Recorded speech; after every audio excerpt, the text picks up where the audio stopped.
Am I the jerk for letting my best friend walk through a dangerous part of town at night alone because I was too busy celebrating my birthday party? Posted by you/LostInThoughts07. I, 26F, have been best friends with Jake, 27M, for over 6 years. We work at the same company and are also planning to go on a work and travel trip together soon. This situation happened last Friday, which was my birthday. I had planned a big family gathering with over 20 guests, some of whom traveled over an hour to be there. Jake was invited, and he told me he would come. The night before, we went grocery shopping together, but while sitting in the car, he suddenly told me at the last minute that he wouldn't be attending because he had picked up an extra shift at work. I was a little hurt because we always celebrate our birthdays together, and he didn't need to take the shift. Our company has plenty of people who could have covered it, but I accepted it and moved on. On my birthday, we were texting before his shift. For context, Jake doesn't have a driver's license and usually relies on public transport or walks. I do have a license, but I don't own a car. I use my mother's when I need it. That afternoon, he mentioned that he would have to walk home because public transport stops running at a certain time, something he already knew when he took the shift. He also told me he was feeling a bit sick and asked if I could pick him up and drive him home. Our boss even told him he could leave 2 hours early to catch the last bus if he needed to, but he chose not to. I told him I couldn't leave my own birthday party just to pick him up and drive him home. I had guests over, food and drinks to serve, and I felt it would be rude to leave when people had put in time and effort to celebrate with me. He replied, "Can't you just leave for 5 minutes and drive me home?" I explained that it wasn't just a 5-minute trip, I would be gone for at least 30 minutes in total. He just said, "Okay." Later, I checked Find My to make sure he got home safely and texted him, apologizing that I couldn't drive him, reminding him that I normally do, but I really couldn't leave my own party. That's when he got angry and told me my behavior was unacceptable and that I was just making excuses. For further context, I do drive him home fairly often, even when I'm not working the same shift as him. But this time, I had a prior commitment, one that he was originally supposed to attend. I reminded him again that our boss had told him he could leave early to catch the bus. At this point, he started arguing that the town is dangerous at night, but we've both lived here our entire lives, and nothing has ever happened to us. I used to walk at night all the time before I had a license, and another friend of ours, who is also a co-worker, regularly walks home late at night without issue.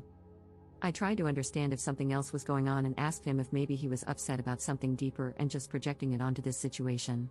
I might have worded it poorly, but instead of talking, he just exploded at me. I apologized if I said it the wrong way, but at that point, he wasn't listening to me at all. Meanwhile, he wasn't trying to understand my side either.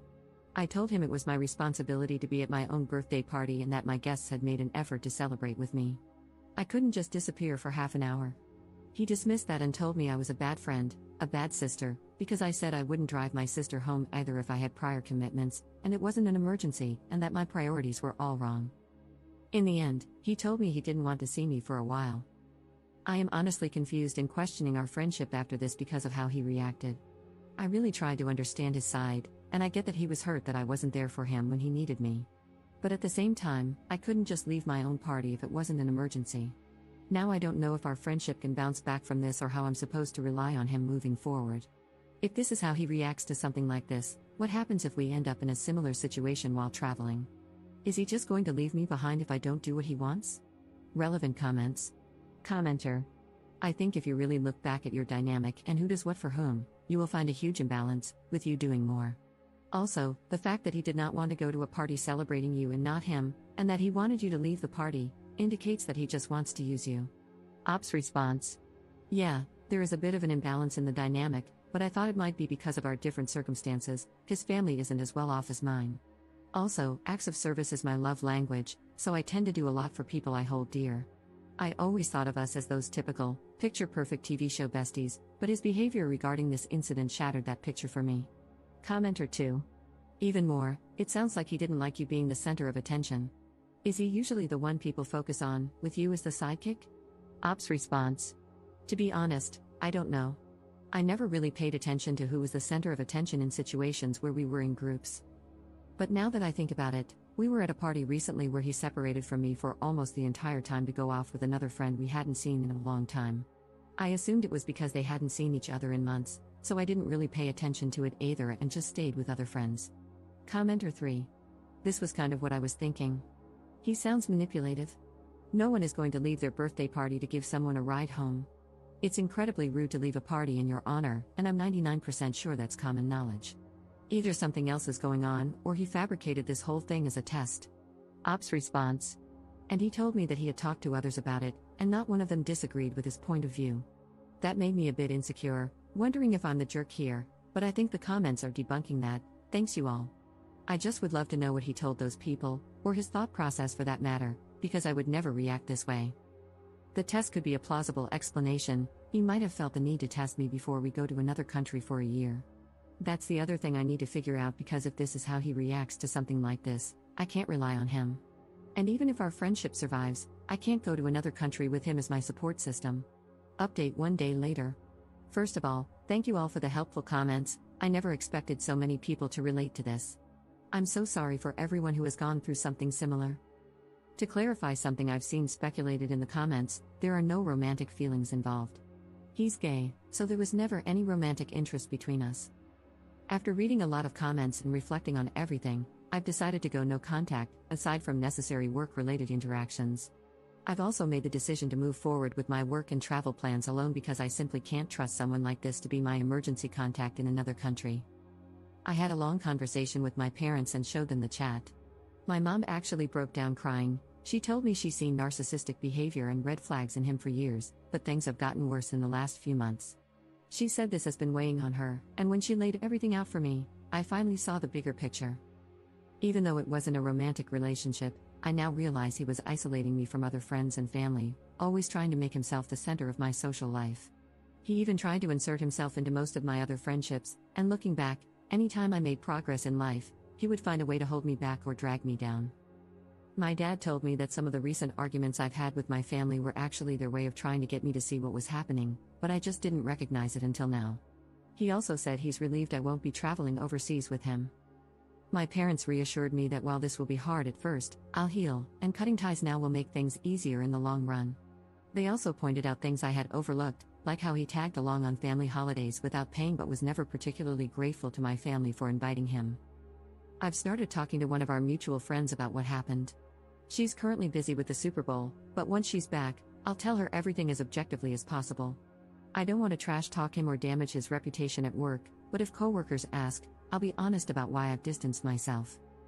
I genuinely do wish him the best, and I hope he works through his issues and finds happiness. But I'm done. My mom breaking down in tears was the final straw for me. Even though a lot of my social circle overlaps with him, I know I'll eventually sort everything out and move on. It honestly feels like a friendship divorce, but I think this is a necessary step. I need to reevaluate who my real friends are and how they treat me, and I might need to cut ties with a few other people along the way. I actually texted one of my close friends, joking that we're getting a divorce and that I'm filing for custody of her. I really hope she won't be manipulated by him, but right now, I need to be prepared for anything. This won't be easy, but I'll cut my losses and move forward, hopefully toward a better future with better friends, ones I can truly trust and who put just as much effort into our friendship as I do. Relevant comments. Commenter. He overreacted the way he did because he had your entire birthday evening planned out. He intentionally took an unnecessary shift, distancing himself from your party and your time with friends. He declined the suggestion of leaving 2 hours early, which would have allowed him to get a ride home, because he was used to you caving to his manipulations and just knew he could convince you to leave your own birthday party for him. He had already contrived a false narrative to keep you away longer, preventing you from being celebrated by anyone other than him. When you stood your ground, thereby maintaining your self-respect, he didn't get his way. This was foreign to him, and he couldn't handle it. Now he's doubling down and still trying to manipulate you. His silent treatment was orchestrated to make you come running and apologize, but even that isn't working. I'm so proud of you because this seems like something big that's needed to happen for a long time. He sounds emotionally immature and very self-serving. Get ready, he's going to try to make this rough for you if you let him. Ops response. Thank you, but I will do my best not to let him try anything again. I'm even thinking of changing my job after the work and travel. Commenter 2. People have a hard time recognizing abuse in friendships. It's similar to how many people don't realize they're in an abusive relationship if there's no physical violence. Many believe that abusive relationships only happen in romantic contexts, not friendships. I've seen multiple posts over the years describing clear single white female situations, yet the op just can't wrap their head around it and doesn't want to accept it. When commenters point out that they're in an abusive relationship, they typically refuse to believe it at first, despite coming to Reddit for help because something feels off. They always think they're overreacting and want to give the benefit of the doubt. Abusive relationships can happen in any type of relationship. The sunk cost fallacy traps many victims in these situations. It's always interesting to see posters like ops start looking back on their friendship without the rose-tinted glasses. 99% of the time, they end up uncovering a lot of messed up behavior that's been going on for a very long time. It's hard to see the forest when you're too busy focusing on the trees.